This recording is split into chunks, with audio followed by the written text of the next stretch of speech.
ഞാൻ എൻ്റെ ഒരു സ്വഭാവം എന്ന് വെച്ച് കഴിഞ്ഞാൽ എൻ്റെ ഒരു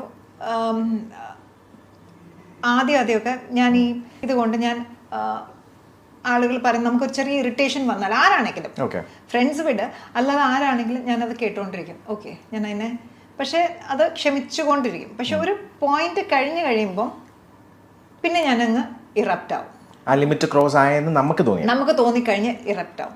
പിന്നീട് എനിക്ക് മനസ്സിലായി ആ ഇറപ്റ്റ് ആവുന്നതെന്ന് പറഞ്ഞാൽ വേറെ എന്തെങ്കിലും ഒരു ചെറിയ റീസൺ മതി. പക്ഷെ നമ്മുടെ മനസ്സിൽ പെൻറ്റപ്പ് ആയിട്ടിരിക്കുന്ന ആ ഒരു ഇറിറ്റേഷൻ്റെ ബേസിസിലാണ് പിന്നെ ഇറപ്റ്റ് ആവുന്നത്. ഇപ്പം ഞാൻ അതിലേക്ക് പോവാറില്ല. ഇപ്പം ഞാൻ ആദ്യം തന്നെ ഇറിറ്റേറ്റഡ് ആവുകയാണെങ്കിൽ അത് ആദ്യം തന്നെ എനിക്കതൊരു ഇഷ്ടമില്ലാത്ത രീതിയിലാണ് ആ ഒരു കോൺവെർസേഷനോ അല്ലെങ്കിൽ ആ ഒരു പ്രവൃത്തിയോ വന്നിട്ടുണ്ടെങ്കിൽ ഞാൻ പറയും അത് എനിക്ക് ഇഷ്ടമാവുന്നില്ല കേട്ടോ എന്ന് ആദ്യമേ പറയും. സോ ദാറ്റ് എൻ്റെ ആ ഒരു ലെവലിലോട്ട് ക്ഷമ കെടാൻ ഉള്ള ഒരു അവസരം ഞാൻ അവർക്കും അത് ഞാൻ കുറച്ചും കൂടെ ഇപ്പം ഡിസ്പ്ലീസ് ചെയ്യണ്ട എന്നുള്ളൊരു